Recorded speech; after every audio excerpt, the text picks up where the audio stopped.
আজকের এই দ্রুত পর্যালোচনায় আমরা জানব ১৯৪৭ সালের ভারতের মানচিত্রের সেই ভয়ানক টাইম বোমা সম্পর্কে।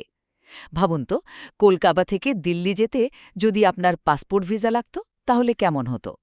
কারণ ১৯৪৭ সালে ব্রিটিশরা ভারত ছাড়ার আগে ৫৬৫ দেশীয় রাজ্যকে স্বাধীন থাকার অধিকার দিয়ে যায়, যা ভারতকে কয়েকশো টুকরো করার এক মারাত্মক হুমকির মুখে ফেলেছিল। প্রথমেই বলি, এই ভয়াবহ ভাঙন রুখতে লোহা মানব সর্দার বল্লভভাই প্যাটেল আর তার চতুর সচিব ভিপি মেনন কিভাবে ঐতিহাসিক দায়িত্ব নেন। তারা একদিকে দেশপ্রেমের দাগ, অন্যদিকে প্রিভি পার্স বা বার্ষিক ভাতার লোভ দেখিয়ে ছোট রাজ্যগুলোকে এক করছিলেন। আপনি হয়তো ভাবছেন, ব্যাস এখানেই বুঝি সমস্যার সমাধান। একদমই না। আসল লড়াই তো তখন সবে শুরু। দ্বিতীয়ত, আমাদের নজর দিতে হবে যোধপুরের মতো বড় রাজ্যের বিরোধিতার দিকে। যোধপুরের তরুণ মহারাজা হনুমন্ত সিং কিন্তু ভারতের চেয়ে পাকিস্তানের দিকেই বেশি ঝুঁকছিলেন।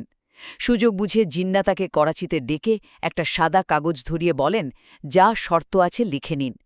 জিন্নার আসল লক্ষ্যই ছিল ভারতের ঠিক মাঝখানে একটা পাকিস্তানি ঘাঁটি তৈরি করা। কিন্তু প্যাটেল মহারাজাকে কড়া বাস্তবটা বুঝিয়ে বলেন যে হিন্দু প্রধান রাজ্যের রাজা হয়ে মুসলিম রাষ্ট্রে যোগ দিলে প্রজারা তো নিশ্চিত বিদ্রোহ করবে। পরিশেষে আসে সেই শ্বাসরুদ্ধকর ক্লাইম্যাক্স, যখন যোধপুরকে চুক্তিতে সই করার জন্য রীতিমতো চাপ দেওয়া হচ্ছিল। পরিস্থিতি এতটাই ভয়ানক হয়ে ওঠে যে খোদ মহারাজাই উত্তেজনার বশে পকেট থেকে একটা পেন রাইফেল, মানে কলমের মতো দেখতে বন্দুক বের করে সোজা ভিপি মেননের মাথায় ঠেকিয়ে চিৎকার করে ওঠেন, আমি আপনার এই চুক্তি মানি না। একটু ভাবুন তো দৃশ্যটা।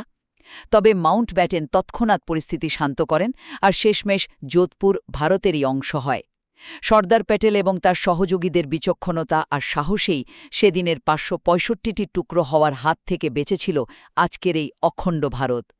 মানচিত্র জোড়া লাগানোর এই কঠিন লড়াইয়ে ত্রিবাঙ্কুরের রক্তক্ষয়ী বিদ্রোহ ঠিক কীভাবে নতুন মাত্রা যোগ করেছিল, তা নিয়েই কথা হবে আমাদের আগামী পর্বে।